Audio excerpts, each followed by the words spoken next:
চতুর্মুখী বাংলায় ভোটের সোজা অঙ্কটা জানেন কি? না জানলে জেনে নিন। বাংলায় মূলত চতুর্মুখী ভোট। তৃণমূল, বিজেপি, বাম, কংগ্রেস। রাজনৈতিক বিশেষজ্ঞদের মতে অঙ্কটা এরকম।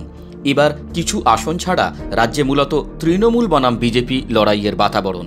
এই অবস্থায় যেসব কেন্দ্রে তৃণমূলের মূল প্রতিপক্ষ বিজেপি, যেমন ব্যারাকপুর, মেদিনীপুর, বীরভূম, আসানসোল, দার্জিলিং, কৃষ্ণনগর, উত্তর কলকাতা, বসিরহাট, দমদম, হুগলি, শ্রীরামপুর, ঘাটাল ইত্যাদি, এগুলিতে বাম বা কংগ্রেস প্রার্থীরা বেশি ভোট পাওয়া মানে তৃণমূল বিরোধী ভোট ভাগ হয়ে তৃণমূলের লাভ।